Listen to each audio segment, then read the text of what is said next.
La difficulté dans les questions. On a voulu un très large débat. C'est pour ça que vous êtes tous là. On a voulu que des jeunes soient associés.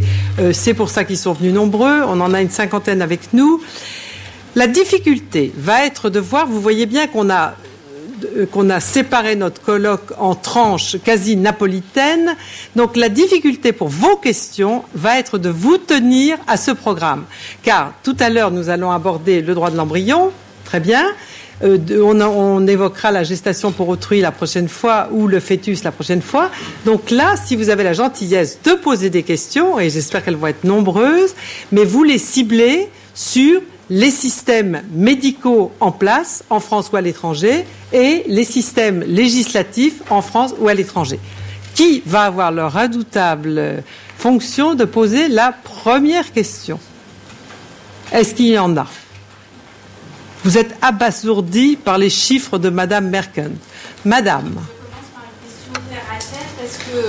Est-ce que vous pouvez vous présenter pour dire qui Bonjour, vous êtes? Je suis Maryse Leroy, clinicien en AMP au CHRU de Lille.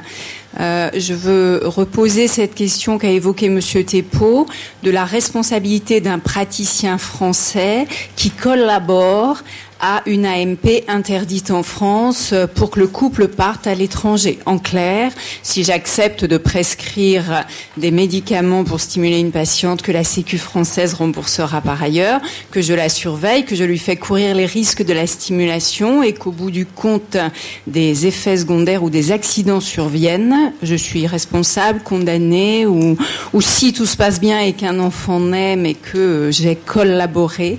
Est-ce qu'on peut m'expliquer si j'ai droit de le faire? Alors, vous posez votre question à François Thépaut, mais je pense que votre question, elle est plus de la réponse d'un juriste. Bien sûr, je pose la question au juriste. Vous nous proposez donc une question qui tente à mettre en œuvre des principes de la responsabilité médicale. Et je peux vous dire que c'est une question qu'on nous pose très souvent, ça. Alors, je ne veux pas répondre pour mesdames, mais je dois dire qu'en tant que praticien de la responsabilité médicale, nous avons une réponse qui n'est pas, j'allais dire, brillante. C'est qu'effectivement, au terme de la loi 94 et 2004, la stimulation ovarienne ne fait pas partie de la fécondation et de l'AMP.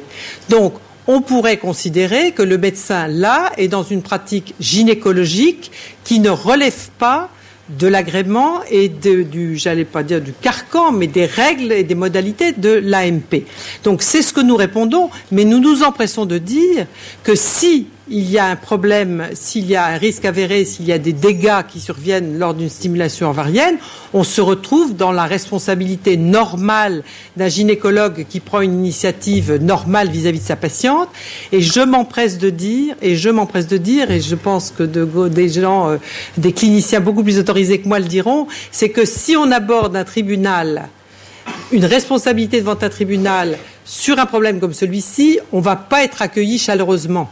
C'est ça qu'il faut bien comprendre. C'est que je n'ai heureusement jamais connu ce problème-là encore, mais si on va défendre, par exemple au pénal ou même au civil, un médecin qui se soit lancé dans une stimulation ovarienne avec un risque pris pour l'une ou l'autre et que ça se passe mal, on ne va pas bien se présenter a priori.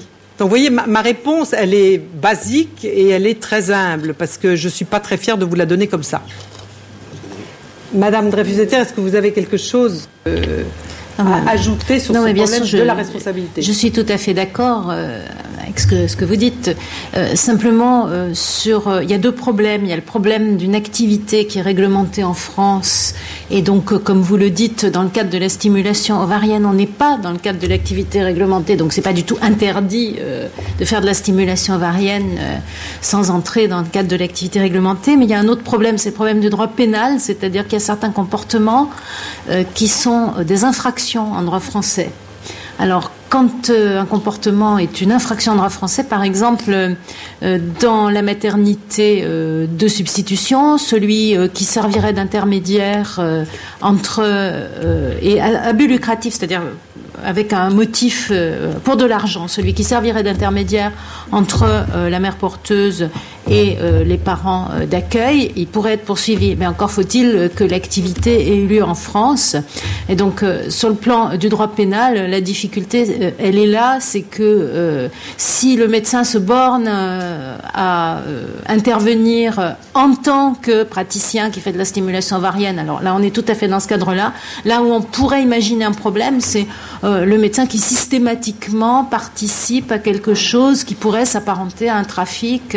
Et alors là, il y a des risques du point de vue du droit pénal, mais on ne peut pas donner une réponse simple. Tout dépendra des circonstances, de la manière dont il agit. Monsieur Lansac. Oui, Jacques Lansac, je préside le collège gynécologue accoucheur et j'ai été en mon temps président des SECOS. Alors, une remarque pour Madame Dreyfus-Netter. Vous avez dit, Madame, que la loi de 94, elle avait été nécessaire, mais je voulais dire que les soignants que nous étions la souhaitions parce qu'il y avait quand même pas mal de désordre. Par exemple, il y a eu l'affaire Parpalais où les juristes ont décidé que les paillettes appartenaient à l'héritage. En quelque sorte, Madame Parpalais, on a remis les paillettes. À Toulouse, on en avait jugé différemment puisqu'elles étaient contaminées. Les juges n'ont pas voulu les donner. Bon, on avait été avec des problèmes de divorce où le père refusait de payer en disant je ne suis pas le père et je le prouve, où la mère refusait la visite en disant c'est pas le père et on peut le prouver. Nous avons même eu un problème de demande d'insémination en prison. Moi, j'avais eu une demande pour la centrale de Sainte-Maure à Châteauroux où l'individu était retenu pour 15 ans et le juge d'application des peines avait demandé d'inséminer son épouse qui était dehors. Et j'avais écrit à ce moment-là à la chancellerie pour demander ce qu'il fallait faire, parce qu'il y a quand même 50 000 hommes qui sont en prison et ça pose un problème. Donc il y avait quand même des difficultés pour lesquelles, jusqu'à présent, c'était les médecins qui prenaient des décisions. Et il nous paraissait extrêmement important que les lois disent ce qu'on veut faire de ces techniques. Alors, ça c'est mon commentaire. Ma question, elle est... moi, j'ai fait ma médecine pour s'occuper des maladies. Vous avez dit que la loi, elle repose sur le traitement. Moi, ça ne me choque pas du tout qu'on se contente du traitement des problèmes d'infertilité, parce qu'on a déjà beaucoup de travail là-dessus. Et on voit bien que la médecine... Et donc, ma question est, où se termine la médecine et où elle commence? Parce qu'on voit bien que quand on sort et qu'on passe dans la demande sociale... dans mon domaine, on peut choisir le sexe par l'échographie et avorter. Ça se fait beaucoup aux Indes et en Chine. On peut faire des mutilations sexuelles proprement. Et elles se font en Égypte. Donc ma question est, très clairement, je voudrais que le panel prenne position là-dessus, la médecine, elle fait quoi? Elle s'occupe des maladies ou, avec les techniques qui sont les siennes, elle peut faire, et on l'a vu, n'importe quoi? François Thépaut, je crois que la réponse, Pierre Joannet, la réponse est à vous. Hein?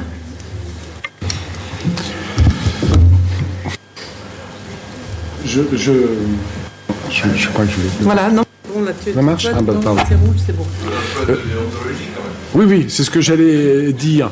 Je vais dire que, pour reprendre d'ailleurs, ça intervient aussi dans la première question, à savoir qu'on peut toujours, dans nos actes médicaux, nous avons une certaine liberté. Je pense que par rapport à d'autres pays, mais ça, peut-être Mme Merchant le confirmera, on peut toujours refuser. La France peut-être a un encadrement relativement précis, mais on a ce code de déontologie qui permet à tout praticien de pouvoir juger ce qu'il doit faire et ce qu'il ne peut pas faire en conscience. Et je pense que là, c'est un des moyens que l'on a d'adapter notre attitude, et que ça soit pour une stimulation ou que ça soit pour prendre en charge des patients.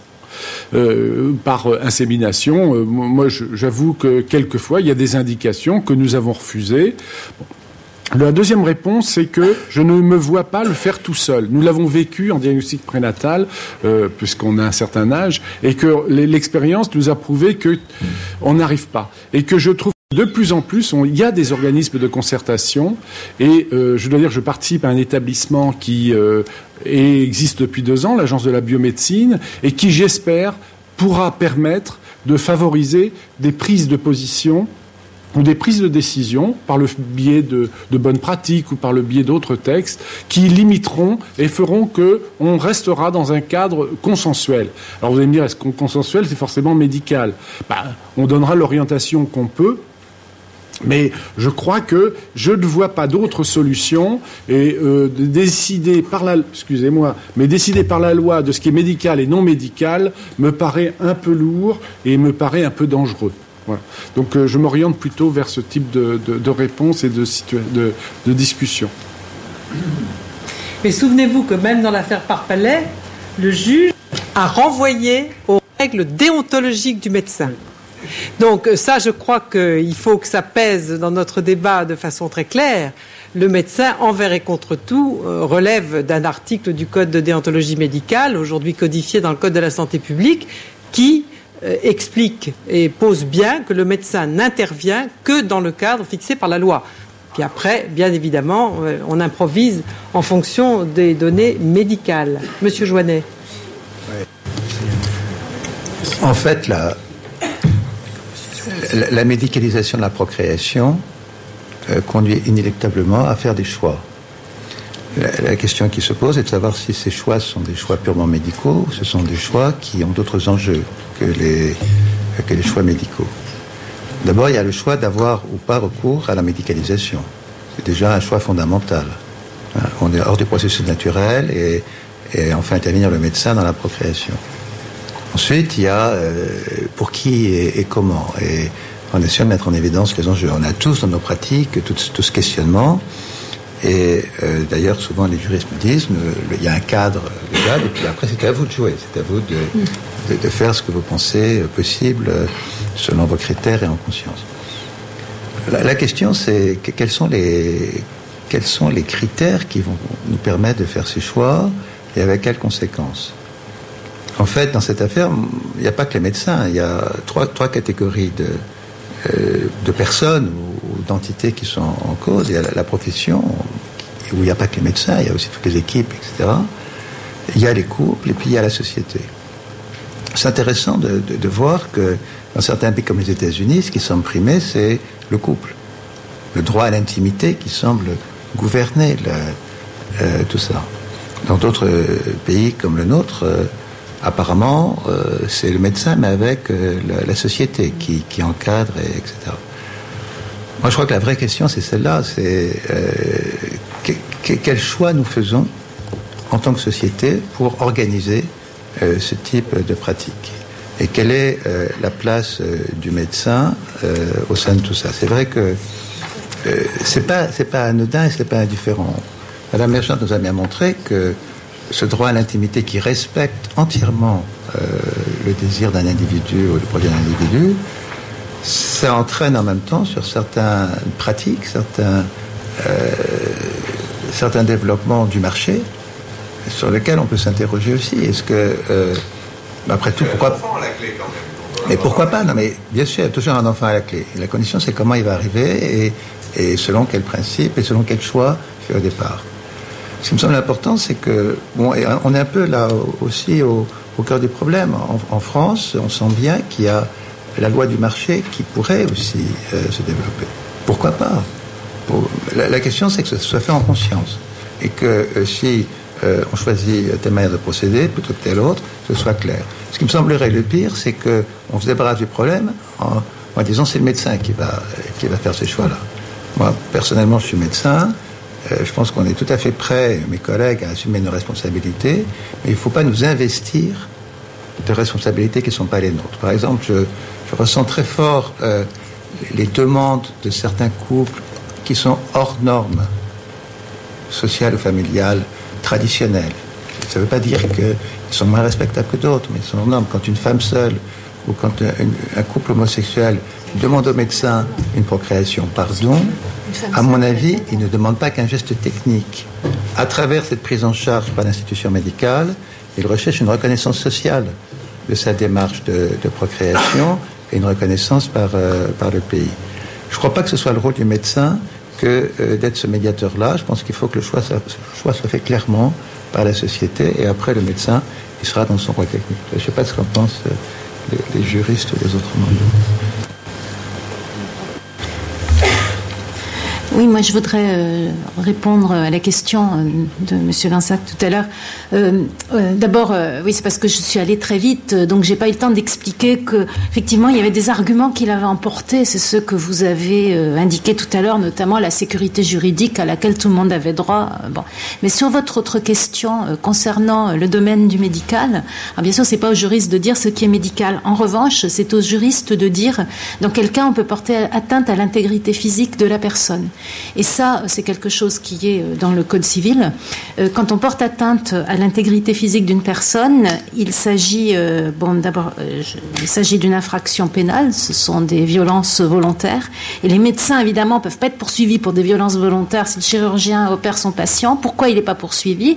C'est parce qu'il a obtenu, d'une part, le consentement de la personne, mais c'est en aucun cas suffisant. C'est parce que son intervention a un but médical. Alors, autrefois, en 1994, la loi disait qu'il ne peut être porté atteinte à l'intégrité du corps humain que dans l'intérêt thérapeutique de la personne. Et le mot thérapeutique a semblé trop restrictif et on l'a remplacé par le mot médical. Alors, évidemment, on n'a pas défini le mot médical, mais il y a quand même le mot intérêt. C'est-à-dire que les pratiques auxquelles vous faisiez allusion de mutilation sexuelle, elles sont évidemment exclues, elles tomberaient sous le coup du droit pénal. Ça, c'est quand même quelque chose qu'il faut dire parce que c'est très clair. Et dans la 2004, on a apporté une précision, on a dit, et à titre exceptionnel, dans l'intérêt thérapeutique d'autrui, pour permettre l'atteinte à l'intégrité physique d'une personne pour en soigner une autre. Mais il y a quand même des choses qui sont prévues, c'est pas totalement ignoré par le droit. Alors, 2 questions, Madame Batman et Monsieur le professeur Sureau. On va donner la priorité à Madame Batman, si vous voulez bien, Monsieur le professeur. Simone Batman. Merci. Sociologue distingué, directeur de recherche au CNRS. Merci. Ma question suit à voir avec cette distinction entre le médical et le nouveau mode de procréation. Je ne pense pas qu'on puisse faire une alternative comme l'a fait François dans son deuxième diapo. Je pense, et c'est ça toute la difficulté, je pense que la justification de l'accès à l'AMP, certes, elle est limitée à des cas où il y a une indication, mais Frédéric Dreyfus-Netter a bien dit, toutes les personnes seules sont traitées de la même manière. Et donc, si vous avez une femme qui vit seule ou vit en couple avec une personne du même sexe et qui a toutes les pathologies qui, normalement, lui permettraient d'accéder à l'AMP, elle ne peut pas. Et donc, il y a bien une loi qui indique quelles personnes ont droit à cet traitement médical. Donc, vous avez bien affaire à un nouveau mode de procréation qui, en France, est restreint à des personnes qui ont un certain nombre de problèmes médicaux. Et je pense que c'est faux de dire que nous sommes dans une simple situation de traitement médical, puisqu'on a besoin de définir par la loi qui a accès à ce traitement. Et je pense que la difficulté, elle est là. Et je pense qu'il faut pouvoir sortir du schéma alternatif qui, en fait, est défini à partir d'une autre perspective. Est-ce qu'on va répondre à toutes les demandes qui nous sont faites? Je pense qu'il faut partir de la situation même, de la façon dont tout est construit, et réfléchir à partir de là. Ça sera plus facile ensuite de prendre, me semble-t-il, des décisions sur jusqu'où la France veut aller en termes d'encadrement. Merci. Je crois qu'Elisabeth de Flers avait envie de vous répondre parce que votre propos est dérangeant, cher ami.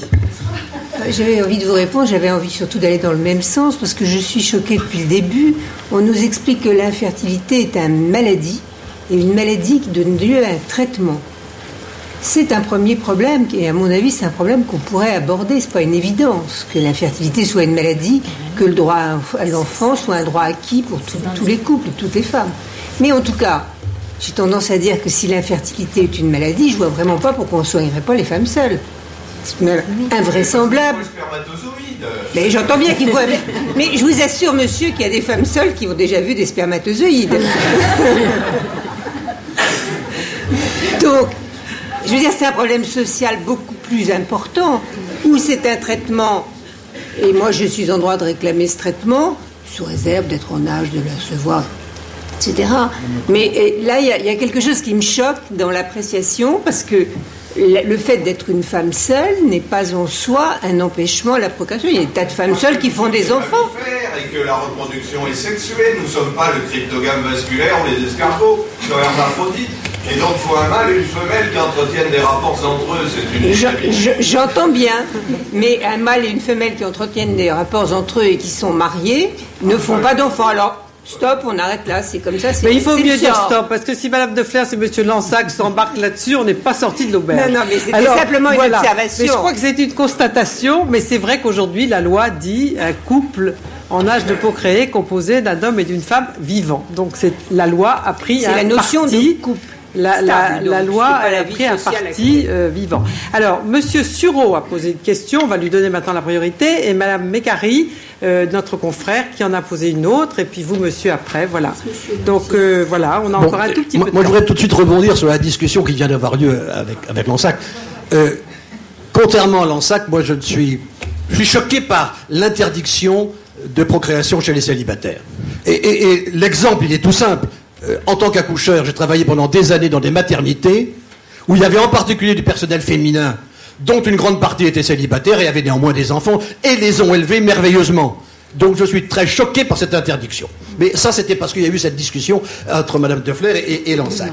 La question surtout que je voulais poser, elle est celle de la liberté du praticien. Alors, c'est intéressant, ça me rappelle, les discussions d'aujourd'hui me rappellent les discussions qui ont lieu à propos des interventions pour transsexualisme, depuis l'affaire Botella d'il y a quelques années. Et surtout les discussions qui ont lieu à propos de la stérilisation. Il vient d'y être fait une allusion, c'est l'article 16.3 si je me rappelle bien.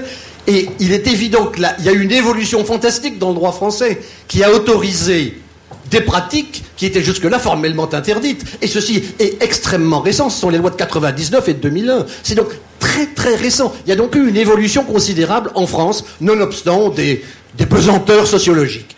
Et ma question, en fait, à laquelle je voulais arriver, concerne Madame Merchant.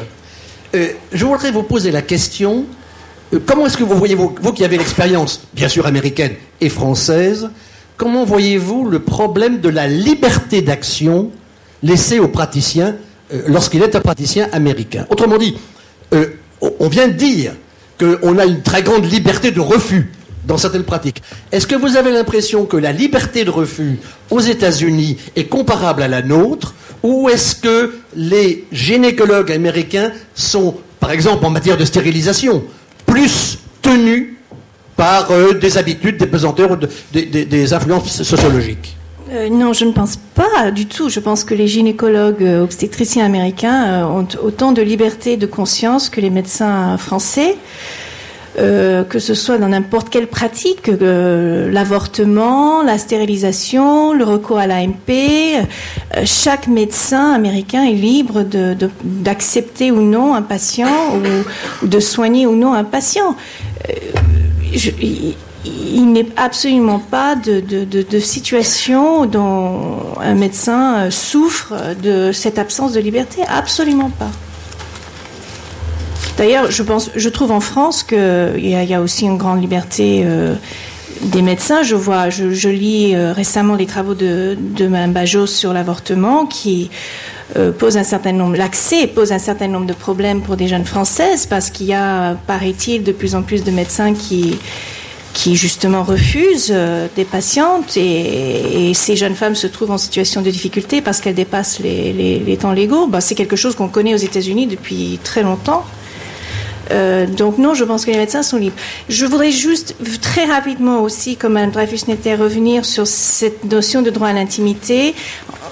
C'est vrai que ça fait beaucoup rigoler en France, les cas de figure, mais c'est très important ce droit constitutionnel, ce droit à l'intimité, et c'est le fruit d'une histoire qui est propre aux États-Unis. Il ne faut pas oublier qu'au tournant du XXe siècle, les États-Unis étaient engagés dans des pratiques eugéniques, c'est-à-dire que 27 États pratiquaient la stérilisation forcée, c'est-à-dire que la Cour suprême, par une décision en 1927, a déclaré constitutionnel le fait d'empêcher des gens d'avoir des enfants, de les stériliser de force.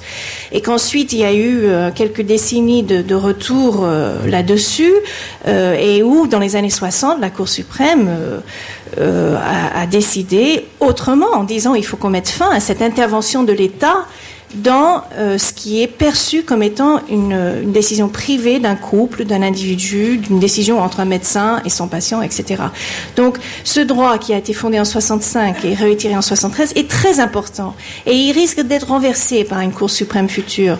C'est-à-dire qu'on risque de retourner aux États la possibilité de légiférer dans le domaine de la contraception et l'avortement. Et nous savons tous pourquoi ce risque est là, parce que la Cour suprême a été transformée depuis 1980. Donc, même si ça mène, comme disait M. Joannet, à des pratiques qui vous choquent ou qui paraissent étonnantes ou même dérangeantes, même pour moi, je dirais, pour moi aussi, si ce droit disparaît, il y a beaucoup d'autres choses qui vont disparaître avec. Caroline Mécari, vous avez voulu poser une question qui est un de nos confrères. Oui, vous m'entendez? Oui. Très bien. Notre loi bioéthique de 1994 pose un cadre juridique de base pour l'accès à la procréation médicalement assistée. En fait, il faut être un couple marié ou non, d'ailleurs, vivant ensemble depuis plus de 2 ans, souffrant d'une infertilité pathologique ou risquant de transmettre une maladie génétique d'une particulière gravité. Ce cadre juridique, c'est un choix en réalité du législateur. Et j'ouvre une petite parenthèse pour rappeler une évidence. La loi est toujours le fruit d'une délibération d'une société à un moment donné par rapport à un ensemble d'informations données. C'est la raison d'ailleurs pour laquelle elle est changeante, elle est évolutive, et c'est la raison d'ailleurs pour laquelle nous avons aujourd'hui ce débat. Et la question que j'ai envie de poser, je m'adresse plus particulièrement ici au professeur Joannet et au professeur Thépaut, c'est que notre loi, donc, notre cadre juridique, il est celui que je viens de rappeler. Il impose une condition qui tient à l'hétérosexualité ainsi qu'à l'existence d'une infertilité ou d'une pathologie. La question, elle est que justement cette situation sociale, pour moi, je la considère comme le moyen de révéler l'infertilité, encore une fois. Bon. Et c'est dans cette logique-là. Et on a ce côté...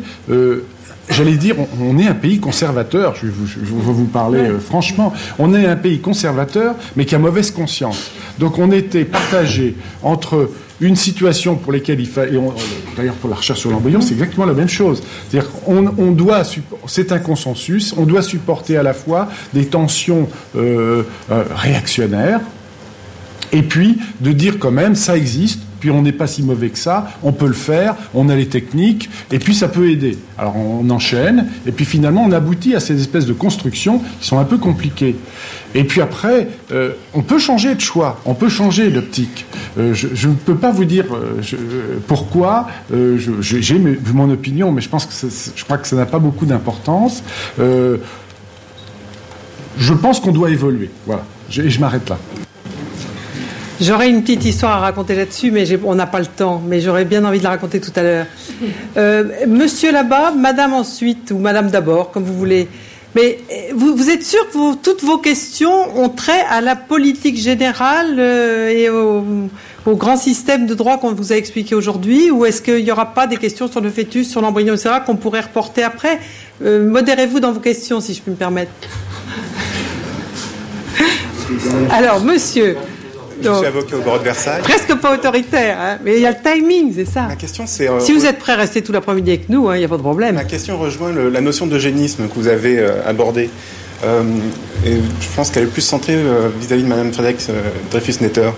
Que rétorquez-vous aux gens qui disent que maintenant, la notion du clivage, du principe de dignité, entre un clivage de dignité collective, une vision collective de la dignité, et une vision individualiste de la dignité, qui est plus anglo-saxonne, maintenant fait en sorte qu'on a une sorte d'eugénisme individuel qui serait peut-être plus sous-jacent, qui se substituerait à un eugénisme collectif. On voit ça dans certains écrits maintenant qui commencent à apparaître depuis 5 années. Oui, mais bon, alors là, on dévie un petit peu par rapport à l'assistance médicale à la procréation, puisqu'en fait, ce à quoi vous faites allusion, c'est un type très particulier d'assistance médicale à la procréation, qui est le diagnostic préimplantatoire.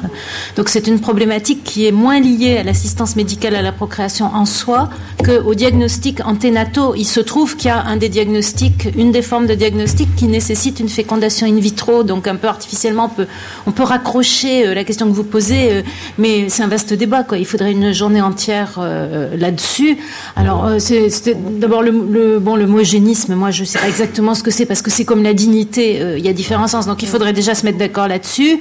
Il y a un aspect fantasmatique qui a souvent été relevé, c'est qu'on dit quelquefois que si les femmes ont la possibilité de détecter la moindre anomalie, elles vont interrompre leur grossesse. Bon, il y a part du fantasme. Et puis, il y a un aspect social qui est tout à fait exact, mais il faudrait y consacrer une séance entière. C'est est-ce qu'il y a un poids social sur les pratiques liées aux diagnostics anténataux qui font que peut-être notre société a tendance à vouloir éliminer toutes les anomalies, mais là je pense que c'est effectivement un autre problème. Mais c'est merveilleux, vous nous donnez des idées pour le colloque de l'année prochaine, ça nous va tout à fait ça. Madame. Il y a une part de fantasme, voilà. Et puis il y a aussi quelque chose qui est réel. Alors, Marie-Odile Rétoré, génétique. Je voulais poser une question, non pas une question, mais on parle de l'évolution des demandes, de l'évolution de la société. Étant responsable d'une consultation de déficients mentaux, je vous présente une nouvelle demande. Elle émane de grands-parents, plus exactement de mères, de filles handicapées mentales, filles uniques, et qui souffrent de ne pas être grand-mère, et qui me demandent la possibilité de mettre un œuf fécondé normal par des donneurs dans l'utérus de leur fille déficiente mentale pour qu'elle puisse être grand-mère d'un enfant non handicapé. Alors, cette question m'est posée plusieurs fois par an par des mères qui ont beaucoup souffert. Alors, il n'y a pas d'hiérarchie dans la souffrance, et donc je pose cette question. Non pas, c'est pas une question, mais en tous les cas, préparez-vous, à vous, les juristes, à devoir répondre à de telles demandes. Alors, il paraît qu'on a là une question qui a un rapport direct avec votre demande. J'ai presque envie de vous dire, madame, répondez à votre question, parce que vous avez déjà répondu. Donc, ça serait peut-être intéressant que vous nous disiez ce que vous avez répondu. Mais il paraît qu'il y a une question, là, de Béatrice Vesgou, qui serait en corrélation avec votre question. Donc, peut-être qu'on va trouver la réponse. Mais j'ai presque envie de vous dire, qu'est-ce que vous faites dans ce cas-là? Qu'est-ce que vous dites? Elle est en corrélation et en même temps avec cette question générale que vous évoquiez, Madame Dreyfus-Netter, sur les grands principes, hein, parce que là il y a effectivement confronté une problématique humaine tout à fait tragique, et puis en face les grands principes que vous avez évoqués. Alors moi je voudrais parler d'un principe qu'on n'a pas du tout évoqué à ce stade, parce que je crois qu'il n'est pas très présent dans cette réflexion, mais quel pourrait être son avenir dans la réflexion future, c'est le principe de l'intérêt supérieur de l'enfant.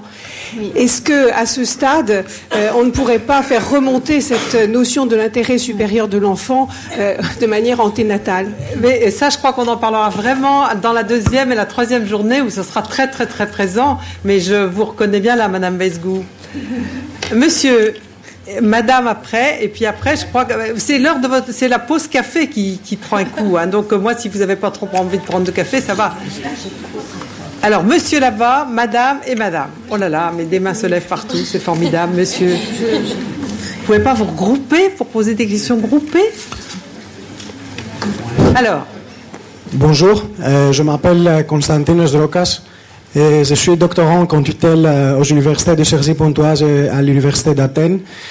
Vous êtes une des bourses voilà. Inscrites, très bien. Mon sujet de thèse est la procréation médicalement assistée en droit international privé comparé, ce qui explique la question adressée à Madame Merchant, qui est si vous avez observé qu'il y a des circulations aux États-Unis des États au cadre restrictif aux États au cadre plus permissif afin d'avoir accès à ce genre de techniques, et comment la structure fédérale des États-Unis influe d'une manière à externaliser ce genre de techniques au sein des États-Unis.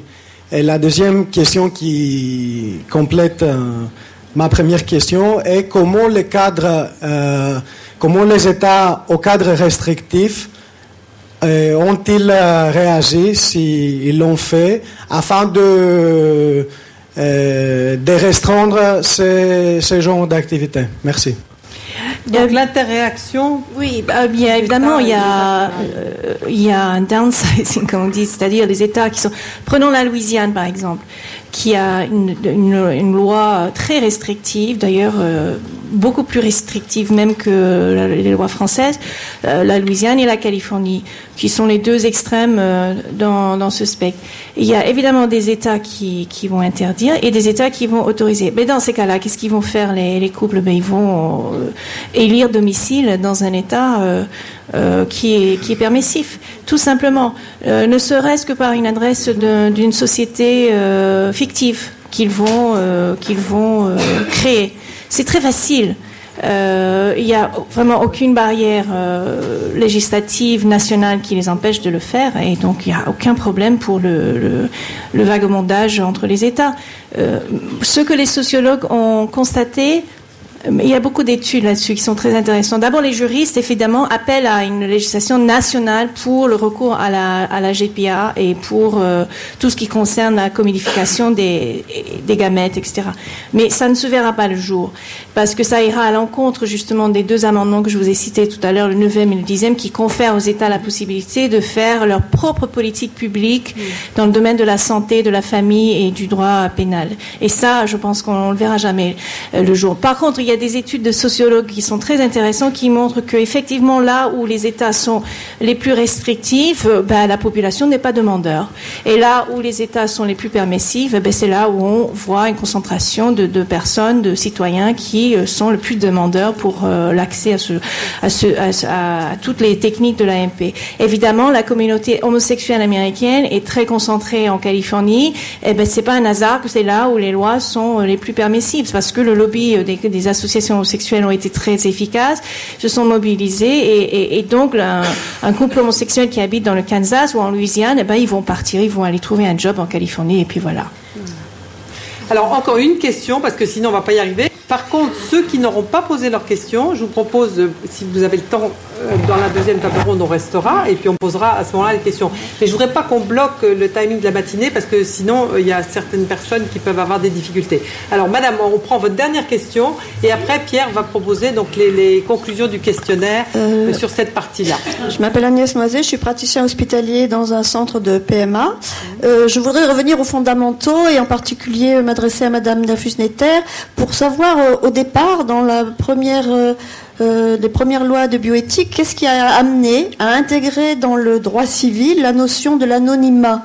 Quel est le raisonnement juridique qui a fait, et en particulier quelle a été la réflexion sur l'intérêt supérieur de l'enfant à propos de cet anonymat? Parce qu'on peut comprendre pour la non-patrimonialité, pour les autres principes, mais là c'est pas très clair d'avoir été aussi lourd, je dirais, dans cette inscription. Oui, alors je ne veux pas empiéter sur une autre discussion qui aura lieu sur ce thème précis dans une autre table ronde.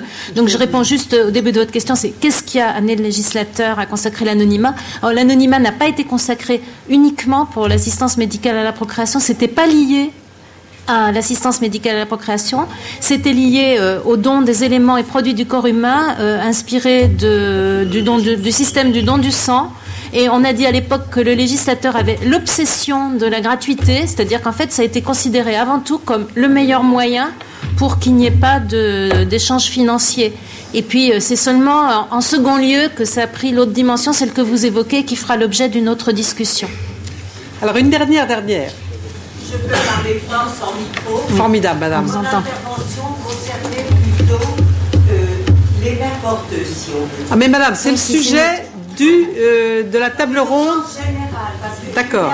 Les jeunes qui sont en cours dans le développement d'un embryon, d'un fœtus, il y a aussi ce qu'on appelle maintenant l'épigénétique. Donc tout un trafic de protéines, si on veut, et qui se passe aussi entre la mère porteuse, qu'elle soit. Et oui, mais ça, c'est notre sujet de la deuxième table ronde du 17 avril. Donc on va reporter votre question 17 avril, si vous me permettez, madame, parce que vous serez là le 17 avril.